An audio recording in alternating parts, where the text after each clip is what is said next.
entire recording. It's going to be stored within the training section, specifically in the training room, available within SuiteAssist once you all have access. And with that, what we are due to cover today is everything that you've got access to within SuiteAssist, which is your brokerage's new transaction management platform. But I will say it does do a whole lot more than just transaction management, and we'll be sure to look at all those features today. What we will specifically be looking at is going to be everything that you've got access to on your dashboard. That's what we're seeing on screen here. Some of the customization options within your profile here in the top right, the creation, management, and submission of a transaction, all followed by all of those left-hand menu tools that we're seeing over here on the other side of the screen to help you do all sorts of things to help you run your personal business outside of course, just managing your transactions. I will say that I do have kind of a mental flow that I follow, but if at any point you need me to jump around, recover anything I've already covered, more than happy to do so. I do have the chat room open here on another screen, and you can, of course, always feel free to unmute and interrupt me at any point. So starting with what we're seeing on screen here, and at the very top of your dashboard are going to be 3 bubbles, one for leads, one for prospects, and one for contracts. Leads and prospects, without getting too far ahead of ourselves, those will be tied into your relationships database, which you can think of as a low-level CRM for you to manage your clients, past, present, or potential. Any client within your database can further be tagged as a lead or a prospect. That's going to increase the number you see on the dashboard here, and either of these can be clicked to be taken to that respective list. You can add to it, export it, manage it, and everything in between. To the right of that, contracts will be the number of transactions you've currently got going within SuiteAssist. Let's say you create 3, one closes, one cancels, and one's still under contract.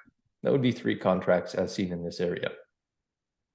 To the right of that, you're going to have your very own goals. These are year to date and both based on sales volume as well as units closed. We do have a default set of 6 units and 2 million in sales volume, but using the little edit button towards the top right here, we can adjust those to rather match our current business. And as we create and ultimately close out transactions within SuiteAssist, these progress bars will begin filling up, ultimately resetting back to 0% on the first of the year each year. Below that's going to be a little condensed upcoming task section. And I say that it's condensed because the kind of more expanded version will be available in your calendar and tasks section off to the left. At a glance, this will give you any currently due today tasks that you have set for yourself, whether transaction related or otherwise. You can also filter your task by what is overdue, what you have upcoming, what you've already completed, or you can see all of your tasks at one time. That's going to be right alongside an option to create a new task right here on screen. To the right of that will be a preview of the news section, which you can think of almost like a Facebook group for the brokerage, all contained directly within SuiteAssist. For things like brokerage to agent announcements, open house opportunities from your fellow agents, things like that would all fit right in here to the news section. And it will give you a preview of the latest posts with an opportunity to view all posts by clicking the view all button or by simply accessing the news button in your top menu bar. At the bottom of your dashboard is going to be leaderboards. These are also both based on sales volume as well as units closed. As you create and close out transactions in SuiteAssist, you'll begin to rank in these areas. So if you're competitive in the sense that you want to see where you rank among your fellow agents within the brokerage on either a month, quarter, or year-to-date basis, this gives you direct access to seeing that info. Scrolling on up now, we're going to take a look at our profile dropdown. That's going to be accessible by default via the little grayed out person icon we see in the top right. Click on that, and that's your profile dropdown with an option at the very top for My Profile. And click within your profile, and you've got some minor editing capabilities to adjust some of the contents within. First, I'll point out kind of an expanded version of that little grayed out person icon. This is effectively your profile picture, whether you've got a professional headshot done or a little custom logo made, things like that. You can upload it here, and that picture will follow you throughout the system. To the right of that, some basic contact info, which again can be adjusted. You've got something like a legal last name change that can be accounted for here. If you want to receive your email notifications to a different email address, or you want to log in simply using a different email, that's going to be the email listed here. Phone number, which you can add if it's not already on file, but there's a good chance that it is. If it's not, again, you can add it, or if you're switching from something like a personal line to a business line, you can also update it. You will also want to be sure, if not done already, to select your time zone. This ensures that your transaction dates, your tasks, your reminders, your office events, all alike will display on the right days at the right times. Of course, wouldn't want you be being notified a day early or a day late for something like a transaction date. And then lastly will be an option to connect your SuiteAssist account to Google Calendar. And what this allows for is a two-way sync between your SuiteAssist calendar and task section and your own personal Google Calendar account. Anything in SuiteAssist, whether that be transaction dates, office events, or otherwise, will all sync out to Google Calendar. Everything in your Google Calendar will sync into your SuiteAssist calendar and task section, meaning you can rely on one calendar or another and not be missing a beat. Another option I'd like to point out in our profile dropdown in the top right here will be the email notification settings. Click on that and you're provided a list that is all off by default of email-based notifications that can be turned on with a single click of a button. These notifications encompass all things transaction related and otherwise, and this is one section that we generally suggest accessing upon initial login to SuiteAssist and on a regular basis from there on out. Reason being is this allows you to stay up to date with the happenings within your transactions without having to be logged into the system. If you're out in the field and you want to know that one of your documents was declined and the reason why, you can keep up to date in that regard without having to, say, pull out your laptop, log in via your phone, or anything along those lines. From here, we are due to jump into the creation, management, and submission of a transaction. And there are going to be two different ways that you can get into that transaction creation wizard, as we like to call it. Either the Create Transaction button in your top menu bar, or within your Transactions dropdown in the My Transactions tab will be that same green Create Transaction button off to the right-hand side. Both of these serve the same purpose and take you to that transaction creation wizard, as we like to call it. They're purposefully redundant so that no matter where you're at within the system, you're always just one click away from creating a new transaction file.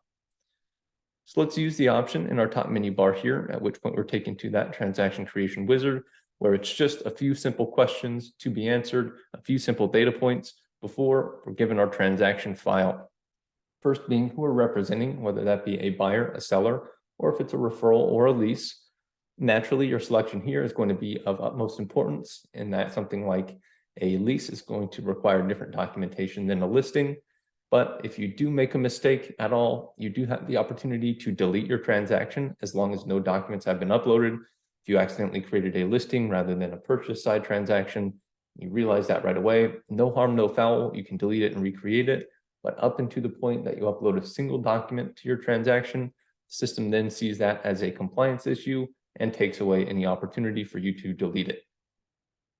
We'll keep it simple for ourselves. We'll select buyer, and within is just going to be a single transaction type.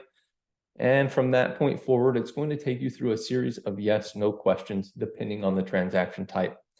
A yes to any one of them adds additional documentation. A no to any one of them removes it. So you can pick and choose, is your buyer getting a conventional loan? In this case, no, but they are getting an FHA loan. It's also not VA nor USDA, things like that. What I'll point out about these yes, no questions is that they can be changed post-transaction creation. You're not locked into your answers to the yes, no questions. And so if you make a mistake or simply happen to cross new information, you can make that adjustment later on and it will update in real time within your transaction for you. Next up, it's going to ask the source of the transaction, and this is going to determine the applicable split for you. In this sample account, we've got some samples based on either it being a brokerage provided, non-pre-approved buyer, a lead that you've converted from the brokerage, your own sourced lead, things of that nature. Again, based on what you select here, that determines the split or the fees that are taken from your commissions.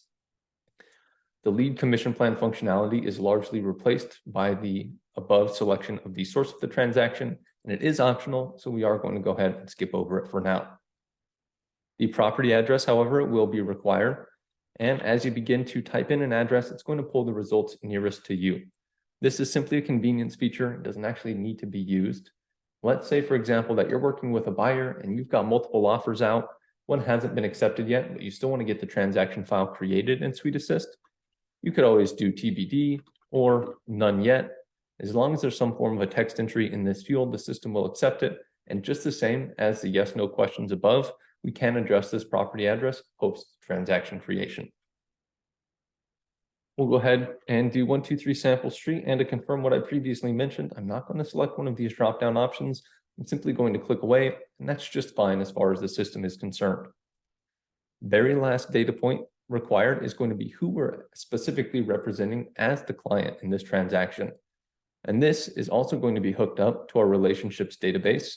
So if we already have our client in our database, we can simply begin searching by name, and with a single click, assign that client. If we don't have our client already in our database, we do have a contact creation feature right here on screen, needing just your client's name and email. And not only will that assign this client to your transaction, but it's also going to automatically create a database profile for them. We'll take that existing client we've already got, and with just these simple answers to questions and data points, we've got the option to create our transaction file. Before we do so, I will point out that if you were to remove any one of these data points, such as the property address, our option to create the transaction goes away. The system by design does not allow you to create the transaction without this base level of information entered. So let's return that property address, and we've got our create transaction button back at the bottom. Click on that, you're going to get a success message on screen. And when we click on OK, it's going to take us into our newly created transaction file and into the default details tab, where, as the name suggests, all of the details in relation to this transaction are housed. You've got things like your property address, where once again, you can update it if necessary. Sales price, earnest money if your state allows for it, all sorts of dates for any side or type of transaction. Got opposing party contact info, as well as a number of fields that tie in specifically to our document signing section. More on that a little bit later on. One of the things I most like to point out here in this details tab is going to be the first way that you can get documents into your transaction. That's our transaction email feature. Unique to this details tab, you'll be looking towards the right-hand side of the screen, and at the bottom of our quick link section will be that transaction email button. Click on that, and a window is going to pop up that contains an email address based on the property address of the file. And how it works is any PDF that you attach to an email and send to this address is going to automatically upload in the bulk file section of the transaction. We'll, of course, get to that a little bit later on, but let's say the agent on the other side of the deal sends you 10 of their client-signed documents. You can save yourself from the download and re-upload process. Simply forward that email over, attachments included, to this address, and let the system take care of it for you. From here, we'll be jumping through the remaining tabs in the transaction in a seemingly random order, but we will be sure to cover them all. The next being our contacts tab. This is where any participant within the transaction will be listed, including the client that we created or assigned during that creation process up top, and just above them, the ability to search for, create, and assign additional clients. Same goes for your clients. As with any other contact field that you see built in on screen here, there is no limit to how many can be assigned. Let's say you're working with 5 attorneys. Let's hope you never have to, but system can account for it. As soon as you fulfill one attorney field, it duplicates a new blank one just to the side or below it, allowing you to continue adding as many of each contact type as necessary. At the very bottom is going to be a share transaction feature, and this will be most useful that you're working on one side of the transaction with another agent in the brokerage. Using the select shared user function, you can begin searching by name, and with just 2 clicks, assign that additional agent to the transaction. This gives that agent, shared agent as we call them, full access to the transaction, including the ability to upload documents, submit for review, get paid out, all of that good stuff.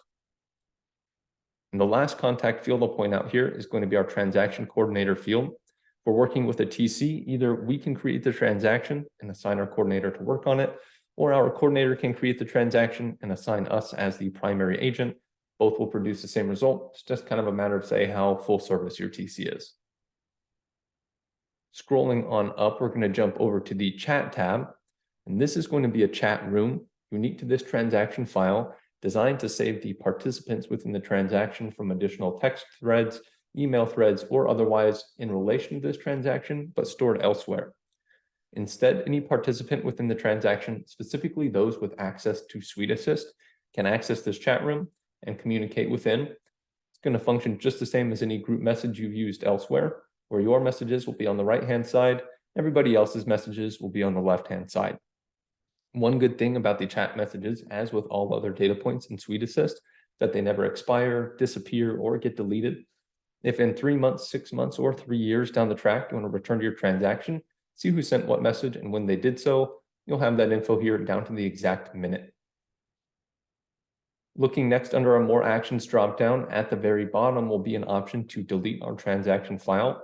As I mentioned earlier on, up until the point that you upload a single document, you can delete the transaction. So if we've made a mistake, we can essentially walk ourselves back, delete the transaction, recreate it under the proper type. But as soon as we upload a single document, the system again sees that as a compliance issue, takes away your option to delete the transaction from this dropdown. Just above that is going to be an activity log, which is designed to house, of course, a log listing each action that has taken place within the transaction, who completed it, and when they did so, also down to the exact minute here. Of course, all we've done thus far is create the transaction file and click through some tabs. So that's all that's logged here. But as we begin uploading documents, submitting for review, saving data, this log will begin filling up. And one good thing about the activity log is that it cannot be edited by any account level whatsoever.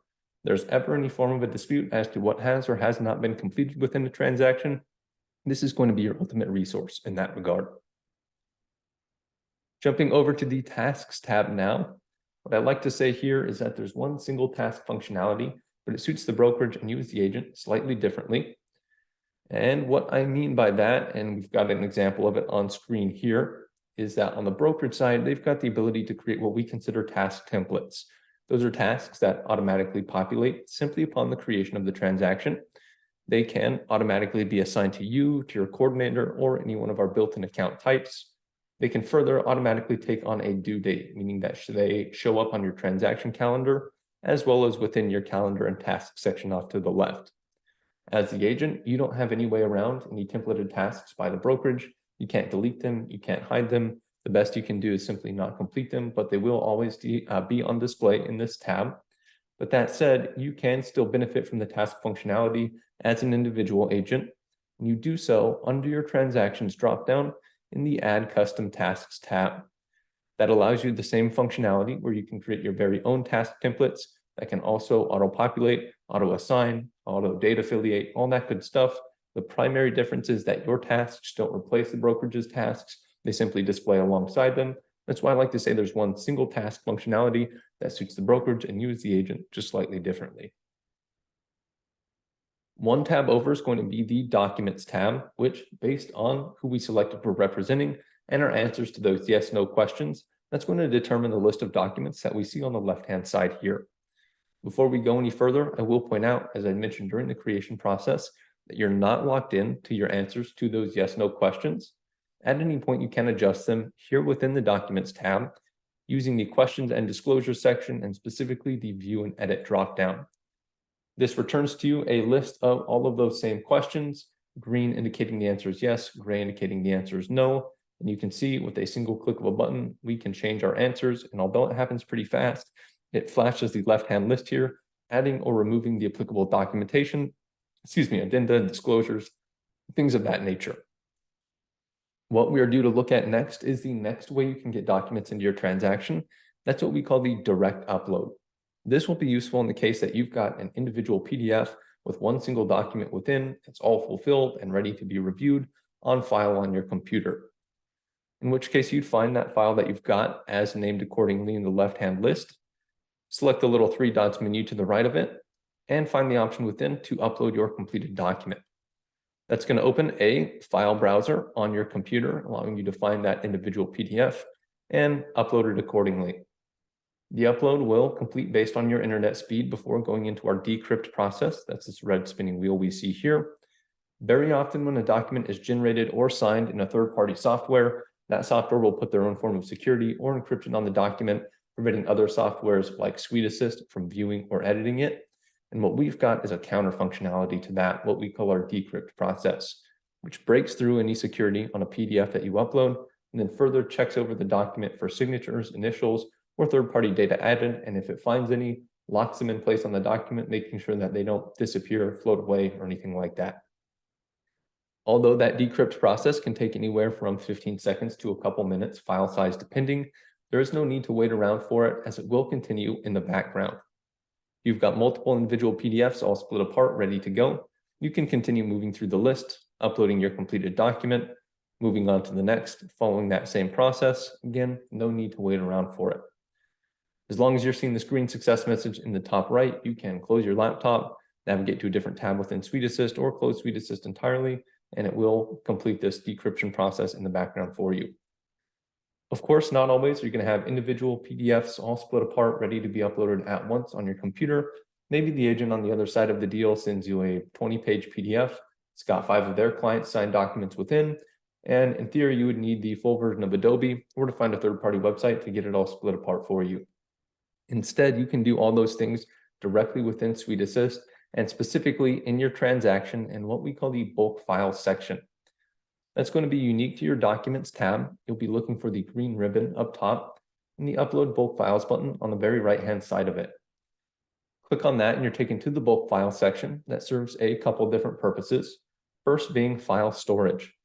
Any document that you've emailed in, direct uploaded, bulk uploaded, document signed, or otherwise will all display in a list view here for document compliance, or rather retention and compliance purposes. And secondarily, this also serves as that bulk upload area. That's the green box at the bottom of the screen. We can either drag and drop files in or click to open a file browser on our computer, where in this area, we can upload multiple PDFs at once. And we'll do exactly that. Upload again completes based on internet speed before going through that same decrypt process. However, in this area, you've got a little progress bar as opposed to just a spinning wheel. So you've got a better idea of the current status. While this is taking place, I will point out that each of the 3 documents that we had direct uploaded are each showing all of their pages assigned. Now, if we refresh the page, each of the documents that we've just bulk uploaded are showing none of their pages assigned.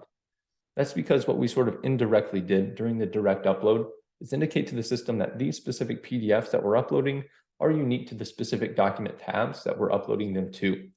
And that's a process that you could say we missed out on here in the bulk file section, but is accounted for using our assign pages function. I'll take this sample independent contractor agreement. I know it to be 6 pages long offhand. If I click on assign pages to the right of it, we're taken to a kind of hybrid view, where on the left-hand side, we've got all the same document names as we had seen before. And in the right kind of 2/3 of the screen will be little page thumbnails for each of the 6 pages from that sample ICA. How this works is you can select the document name as indicated by the green highlight in the left-hand list, and then click on any page thumbnail in any order to add those pages in that order to the selected document tab. So let's say pages 1 and 2 here were our purchase and sale agreement. Simply click on page 1, then click on page 2, and what was a 0 next to the document name has now jumped up to a 2, and we navigate to a different tab. Those pages are grayed out, indicating they're assigned elsewhere. The system by design won't allow you to accidentally double assign any pages. Now, let's say the remaining pages here are our seller's property disclosure, and in a better example, it's 20 pages long, and we don't want to go through one by one and click each page 20 different times.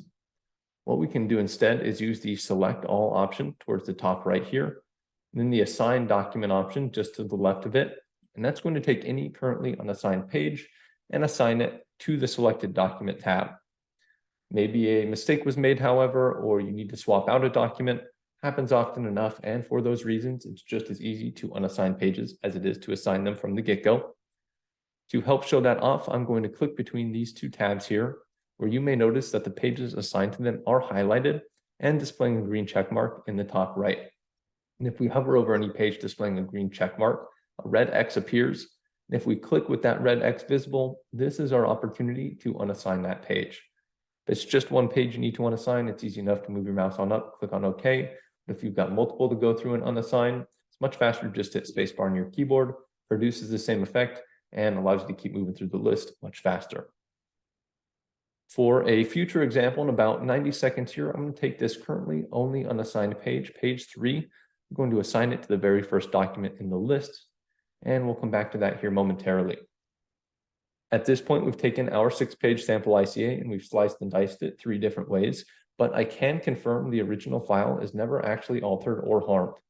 At any point, we can get back to that bulk file section by clicking on the back button on the right-hand side of that green ribbon up top, where we can find that sample ICA. the download action just to the right of it. Or if we click on it, we're returned our original file in its original format, original order, again, never actually altered or harmed. What we're doing when we're assigning pages is simply taking visual representations of those little page thumbnails and putting them on display in the Documents tab. So now if we go back to the Documents tab, each page that we had assigned is on display in the tabs it was assigned to, and of course, in the applicable order. As you may recall, when we first navigated to this Documents tab, we had uploaded a single page sample PDF to this first document in the list. That's what we're seeing on screen here. And then in the bulk file section, we took page 3 of 6 from that sample ICA, assigned it to the same document tab. If we scroll on down, that's what we're seeing just below here. Although these are technically just visual representations of the actual files on file in the bulk file section, we can create a brand new PDF out of them by scrolling back up towards the top of the screen and finding the print and download icons towards the top right here. Click on either, let's say the download, and it's going to generate a brand new PDF for you. Originally, 2 totally different PDFs uploaded 2 totally different ways, one bulk, one direct. Took page 3 of 6 from one of them and sliced and diced, mixed and matched. We've been able to create a brand new PDF without the need for the full version of Adobe, nor to find a third-party website to do it all for us. From here, we're going to jump one tab over to the CDA form, also arguably one of the more important tabs within the transaction, as this is where all money and commission-related data gets added. Starting with your closing company, if you've entered that in the Contacts tab, their information will be ported over. You can add to it or adjust it as necessary. And then to the right of that, a block of fields that are shared with the Details tab. And I mentioned that they're shared because an update in one place reflects throughout the entire transaction. Something like your sales price, you'll see in 3 or 4 different areas. Update just one of them, and you'll see that same update made elsewhere. A little more interesting than that, if we scroll down, will be your settlement charges and disbursement sections. Settlement charges is for any gross commission or anything otherwise considered to be income for you as the agent. And your disbursements are where any payouts from that gross commission are listed, leaving you with just your net pay. You'll start out in the settlement charges section using our built-in commission line item, and specifically the little calculator icon to specify that gross commission. And yes, thanks very much for that clarification there, Eric. CDA is just the term that we kind of came up with at SuiteAssist to encompass as many states as possible. Many states do it differently. They have, disbursement form, demand, disbursement authorization. CDA, as Eric mentioned here, is commission disbursement authorization as far as the system is concerned. Within that gross commission window that pops up, you'll first enter or confirm your sales price. Let's say it's $499,000, followed by whether your commission is based on a percentage of that sales price or a flat fee. We'll say in this case, we're getting a percentage and we'll get 2.5%. Now, when we click on Save Changes here, 2 things will happen. 1, it's going to calculate 2.5% of $499,000. And then 2, it's going to check our account, or rather, not check our account, but rather check our selection during the creation process and see what commission splits or fees are due based on the source of this transaction. Click on Save Changes, and it has calculated that gross commission for us, $12,475. And then below that, it has further checked our selection. It sees that we owe a 40% split because we received the lead from the brokerage and it was a pre-approved buyer. So it's made that calculation for us, as well as seen that a $300 transaction fee in this sample is also applicable. It's deducted those, leaving us with just our net pay up top. One thing I should point out here is that any fees that are due to the brokerage cannot be edited by you as the agent. Something like this transaction fee here, if you decide that you only want to pay, say, $200 rather than $300, try as you might to make that adjustment. There's no option for you to save changes. Of course, you can only click away, and no changes were actually saved. What you can do instead is pay out from your own net commission, and you do so using our Add a Payout dropdown here. Within some of our most commonly seen payouts, things like contributions to your client, referral fees, TC fees, or you can always select other and type anything you'd like within. I'll take a TC fee for my example. See that quite often. Simply type in what the payout is for. Then using the $ icon, what amount that is, whether that be a fixed price or a percentage of your commission. Let's say our TC gets $400. When we click on Save Changes here, it's going to deduct this 400 in this example from our net pay. Again, we can only pay out from our own commission as the agent. It will default to the brokerage name for custom payouts, but because it is custom, we can adjust it. Let's say if we need to pay TC123 company. Scroll on down and you'll need to click on Save Data at the bottom of this screen. This is going to be different than something like your Details tab, where in the Details tab, all changes are saved automatically. But because the CDA form is entirely money and commission related, we want to ensure that changes made are deliberate. And for that reason, Save Data must be clicked. You must see the success message in the top right in order to save any changes or calculations made on screen here. At this point, we're going to get back to the Details tab where we were at initially, although what we're next going to cover isn't exactly unique to the Details tab. You can perform it in a number of tabs within your transaction.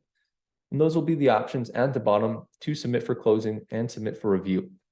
Both of these function similarly, but each serves its own unique purpose.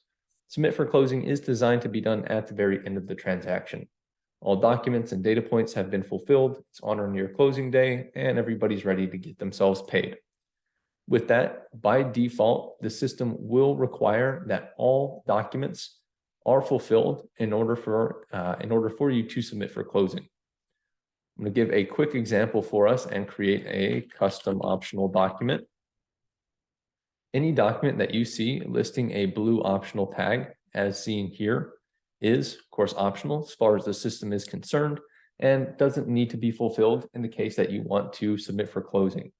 Anything missing that blue optional tag is required as far as the system is concerned and must not be in a nothing uploaded status if you want to submit for closing. Try as you might, we're going to get an error message in the top right saying that there are required document fields missing documents. So that's where the submit for review comes into play. Submit for review is designed to be done no matter how many or how few documents have been uploaded or added to your transaction. And with that, it's further designed to be done at multiple points throughout your transaction. Idea being you can take what little or lot you may have, submit it for review, and if there are any changes or corrections needed, you've got ample time to do so. Nobody's scrambling on closing day, trying to get a document re-signed and get paid at the same time. With that, a submit for review will require a note, and this is an opportunity for you to pass along any information that may help the reviewer in their review process. If you've already added your notes elsewhere or you don't have anything to pass along, you can always just say, please review. If I spell it right here, please review, thanks, or similar. You simply can't leave this note field blank. Once submitted, what was a submit for review button is now a submitted for review tag. And click it as many times as you'd like. It's not going to allow you to resubmit for review more than once over. That is by design, so that of course you can't say submit for review 100 times at once, spamming the brokerage with a whole bunch of notifications, all just for one deal. Instead, once submitted for review, it will remain in this status up until the point that it's set as reviewed on the brokerage side. And in the meantime, you can continue adding documents and data points. It won't affect that submitted status. It will simply fall into that original submission. Now from here, we are due to start going through all of the left-hand menu tools and additional features outside of just transaction management that you've got access to. Before we do so, does anyone have any sorts of questions on anything I've covered or anything I haven't? And of course, you can always, again, unmute and interrupt me, put a message in chat. Either way works just fine by me. And no worries at all. If not, one thing I will point out is that we, of course, do try to explain things in a way that makes the most sense. But naturally, as with any new software, there is a learning curve. It is steepest at the beginning. So if you do have any questions, of course, this entire recording will be made available to you. And of course, myself and our support team is also available for any additional questions you may have. With that, doesn't look like anything has come through. And at this point, we're going to go through the remaining left-hand menu tools. But specifically, we're going to start out with the document signing section, as it is, in a sense, tied into your transaction management. And beyond that, we'll go through the remaining sections in a top-down fashion. Our document signing section is a proprietary software, but is very similar in function to something like a DocuSign, if you happen to be familiar with it. What I mean by that is you can account for both one-off documents, as we call them. Those are documents that you upload one time, map one time, send and have signed one time, at which point you're finished with them, and you've got your completed document on file. And the direct alternative to that would be our templates, as we call them, where same idea, upload a PDF one time, map it one time, but from there, you've created a template out of it that can be used and reused with as many different clients or transactions as you could ever need. When you first navigate to this document signing section, what you're seeing at face value is what we consider to be that one-off document upload area. Any document you upload here, I'll take this single page sample PDF, will then display down below in a list view in our default mapping not created status with an action on the very right-hand side for you to begin mapping signatures. This is going to take you through a 3-step process. Very first step being customizing the email that goes out and who it goes to. Select your recipients here. This is going to be tied into your relationships database as well. So any clients you already have on file can simply be selected, or you can always use our contact creation feature. No limit to how many signers can sign, as long as you can keep assigning clients to the fields. No limit in that regard. Subject line that you can customize, ideally something to catch your client's attention, prompt them to begin the signing process.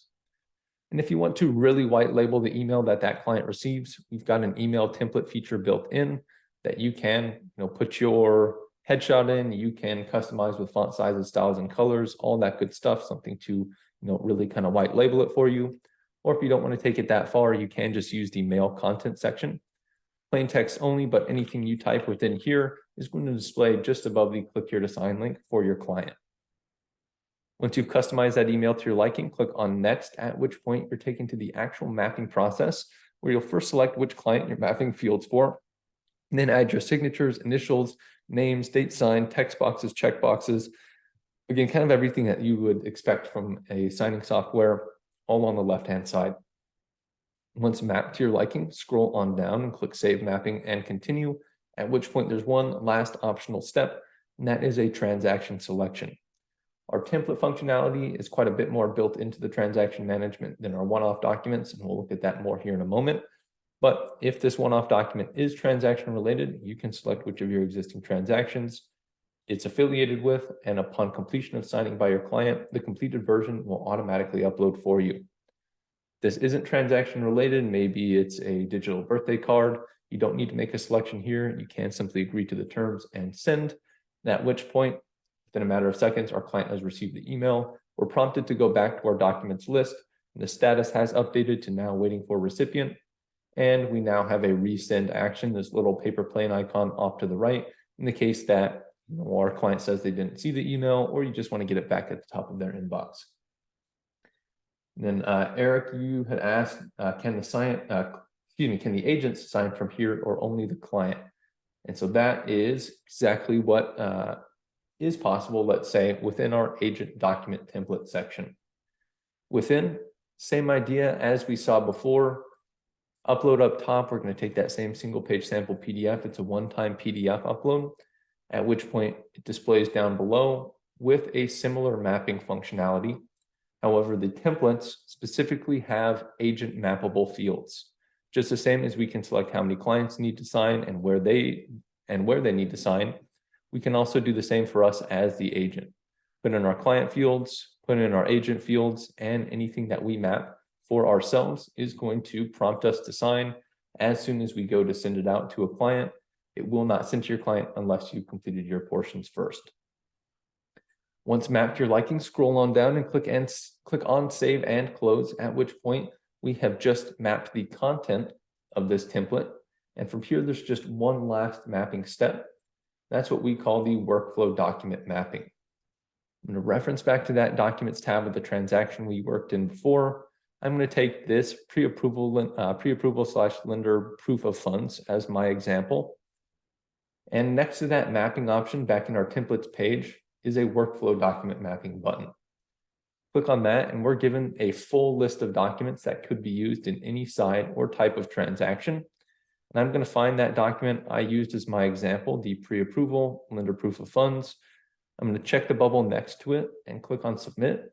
And what I've just done is I've indicated to the system that this PDF template is unique to that document tab anytime it's in use within a transaction. So now if I go back to that documents tab of that transaction, and I click on the little 3 dots menu for this document tab, in addition to an option to upload the completed document, we can instead send out our template. Click on that and we're taken to a similar sending process where we can customize our subject line, things like that. Once again, however, it will pre-select the client and transaction for us since we're sending from within the transaction. Simply scroll on down, agree to the terms and send, at which point, if there are any fields for you as the agent to sign, it's going to prompt you to do so. And only once you've done so, or if not, it will then send to your client for their signature. And then upon completion of signing by your client, not only will the document return to your transaction, but it's going to upload itself to the appropriate document tab and put itself in a pending verification status, meaning in theory, if you get all of your templates on file or the brokerage does on your behalf, you can check all of the boxes here, send as an envelope, and send one single link to your client with one seemingly long PDF that, once completed, returns to all the individual document tabs as it should. Now from here, we are due to take a look at the remaining left-hand menu tools that you've got access to. Dashboard, we already covered, same with transactions. Next being our calendar and task section. Again, kind of that expanded view of that little task blurb we saw on the dashboard. You do have the same filtering options up top within your tasks and the ability to add a one-off task or again, connect your calendar here to Google Calendar simply so that you don't have to navigate away from this page to complete that. And then down below, kind of your more expected calendar look and feel that you can break down by a month, week, day, or list view, depending on how you prefer to see it. Next tab down, your relationships database is designed to house any clients you may be working with, past, present, or potential. Again, it is just name and email required for a client, but by clicking on their name in their database profile. Oh, you guys still hear me all right?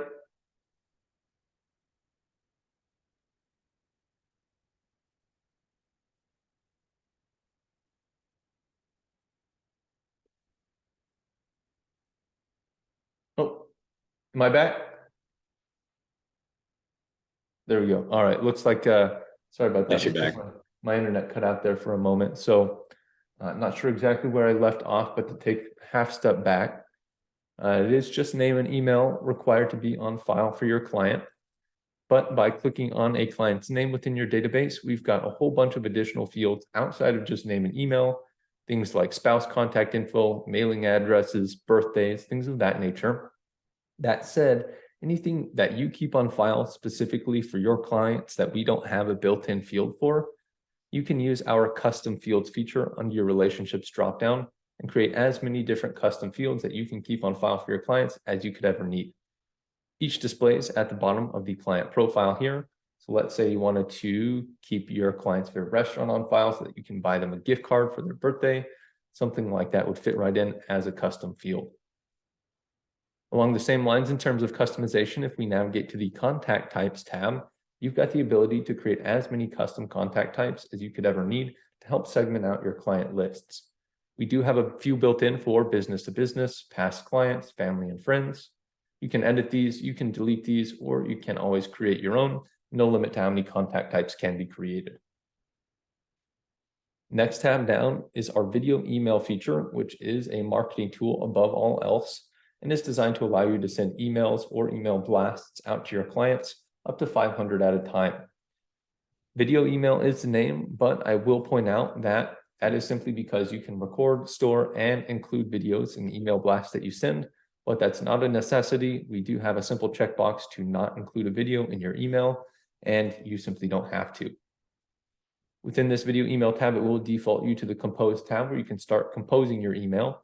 Starting with the name it appears to be coming from, this will pull from your account, but if you want to kind of spice it up a little, do sample agent, comma best in your area, you can certainly do so. If you want to send to a list of clients, you can select from a drop down here which list you're sending to. This will pull from your video email lists, which I'll first point out is entirely separate from your contact types.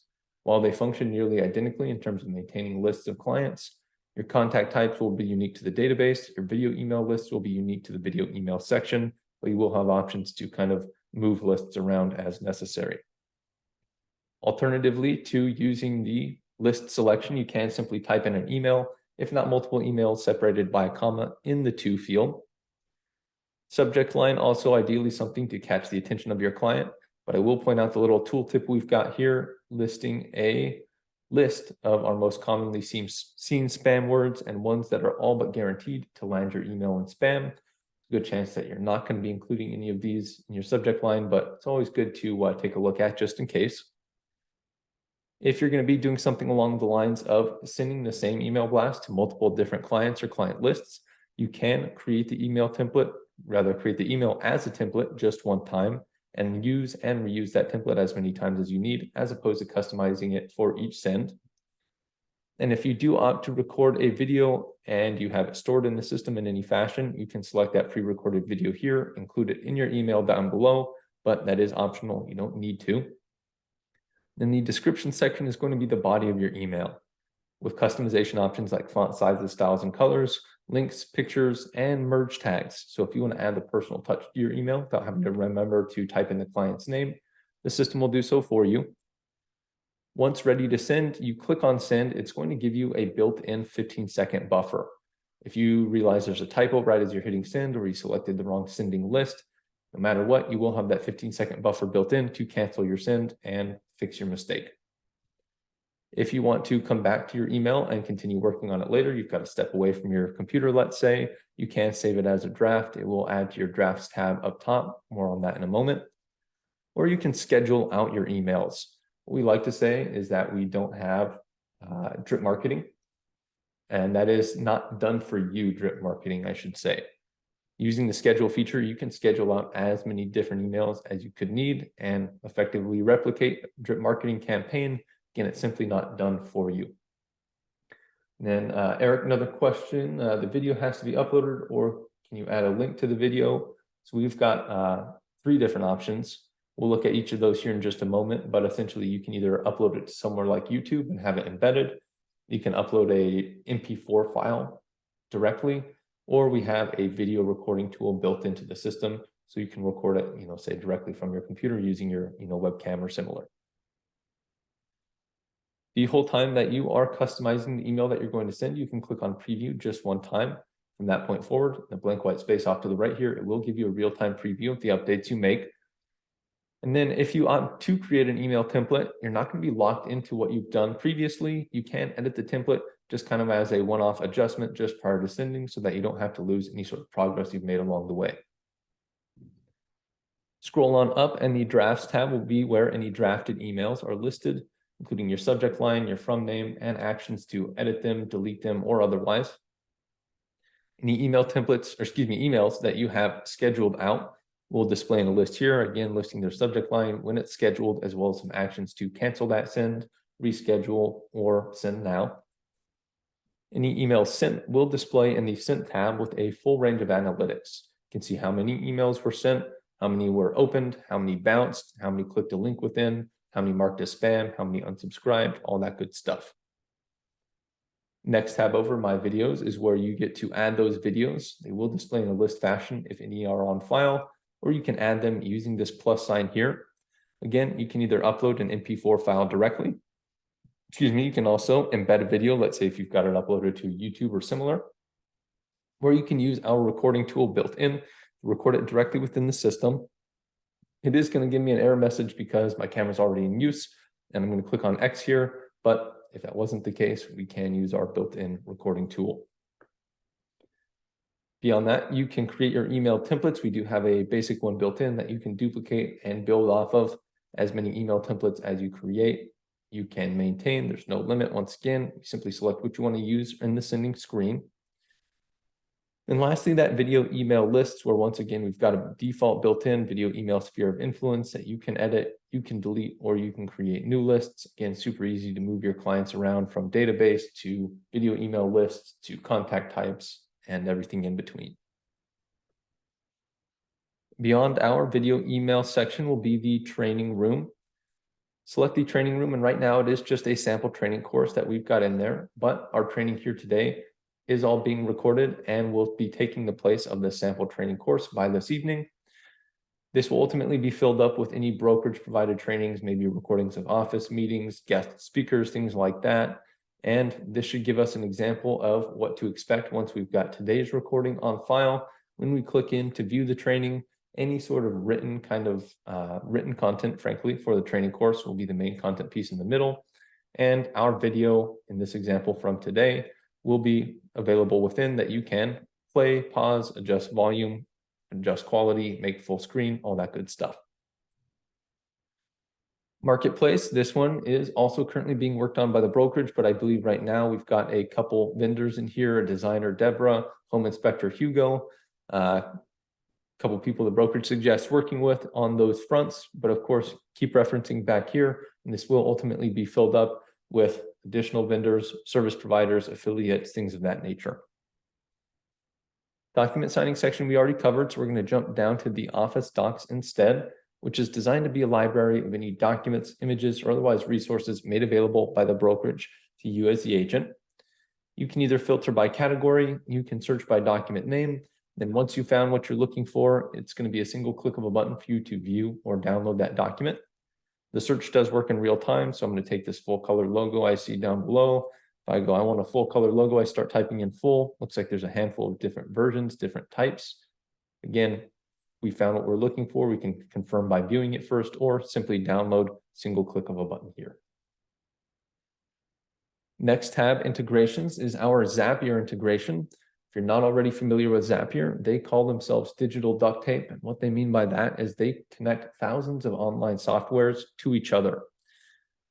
We've got some of our most commonly seen Zaps, as they're called, listed up top. And to further explain that, as opposed to us as SuiteAssist having to go to StreetText, to RealGeeks, to Follow Up Box, to Google Contacts, and integrate one by one with each of those, we can instead simply integrate with Zapier. Those other softwares and thousands of others beyond them also integrate with Zapier and allows you to specifically maintain the same database between your relationships database and SuiteAssist and any other client management or lead generation software you may use. Let's say you are getting leads supplied to you from a third-party software. As long as they're hooked up to Zapier, you can make it so that any new leads that get assigned to you in this example third-party software automatically add to your SuiteAssist database, or if you've added them to your SuiteAssist database first, they can push out to say, hey, full scope CRM you may be using. Zapier is a separate software, separate company, separate accounts, things like that. They are free, however, up to a certain usage amount, 100 Zaps per month, which is effectively pushing data into or out of SuiteAssist. You get 100 per month for free, as I understand it, last I checked. But the pricing is reasonable in the case that you want to take full advantage of that functionality. And then the last tab, quick check with you, Eric and Sushana. Are you all going to be using our ACH payment functionality? Not yet. Not yet. Okay, no worries. Did you want me to cover any of that whatsoever, or just leave it as is for now? You can mention it. Gotcha. All right, sounds good. So our ACH payments tab is an all-in-one, of course, all-in-one, but it is just ACH, but ACH provider that we are integrated with. This is designed to allow you to collect things like commission payments from the brokerage. So if you're not getting paid at the closing table, maybe you've got, a referral fee that came in, or, a tenant placement fee, something along those lines. This will allow you to be paid directly through your transaction and through the system for that. It's an extremely simple registration process, simply your name and email, which pulls from your account. It does create kind of a back-end account for you that you never actually log into, so you don't really need to worry about the email on file. Simply check the box to agree to our ACH provider's terms and continue, at which point there's a bank account verification step. Enter the bank account you want to be paid to, routing an account number, followed by what account type it is, and just a nickname for your own purposes. At which point, once added, it's going to prompt you to initiate micro deposits. These are 2 deposits less than 10 cents sent to the account that you list here. Typically takes about 2 business days to receive. And once received, you return back your ACH payment section here, enter those amounts in the verification fields. And from that point forward, you've indicated to our ACH provider that you've got ownership of, if not at the very least, access to the bank account you want to be paid to, and you are all set and ready to receive ACH payments directly through SuiteAssist. It is a super simple process, but in case you want to get get it all going and be prepared in the case that the brokerage opts to take advantage of it. I do have some how to get registered and verified slides.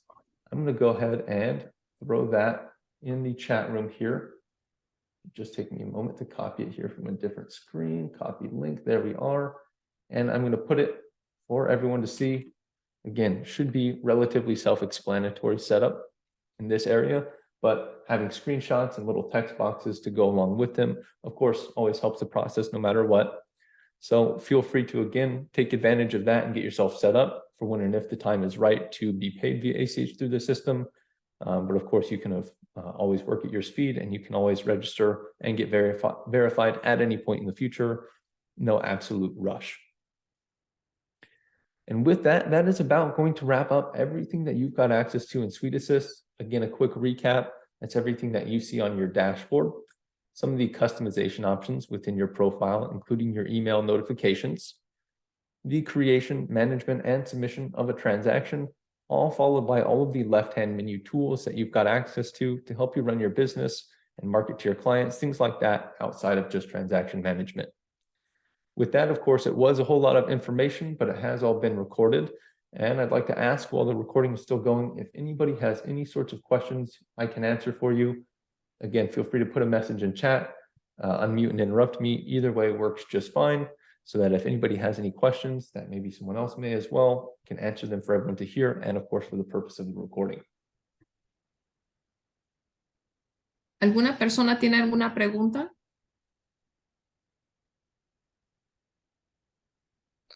No por ahora. Esperemos empezar a usarlo. Ok. ¿Estás bien, Gina? All right. Yeah, I'm good. Deanna, are you good? Yes, I'm fine. Ambrish? Yep, I'm good. Tish?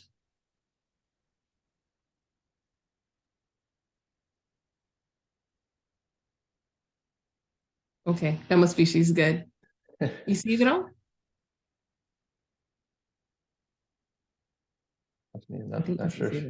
Not sure she can hear you or not, but Okay. doesn't seem like any questions, at least not at this point. But again, there's always a learning curve, and it is steepest at the beginning. So any questions that do come up, of course, you can always reference back to this recording. It will again be within your training room by this evening. And beyond that, myself and our support team, we're always happy to help any questions you may have. We've got our 800 number available on our website, or you can reach out to us at support@suiteassist.com. That goes to myself and a handful of my team members, and we'll be sure to help you along with anything you may be facing or any questions or clarifications you may have.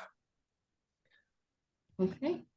Awesome. We appreciate it. Yeah, of course. I appreciate you all taking the time with me this evening to get all trained up on the new system. I will go ahead and again get the recording into the training room here this evening. And any questions that come up, please don't ever hesitate to reach out. No such thing as too many questions. We of course invite you all to challenge us on that. And with that, you all have a great rest of your night. And thank you so much once again for joining us. Okay, thank you so much. Thanks. All right, my pleasure. You all have a good one. Okay, Thank you too. you. Thanks. See ya.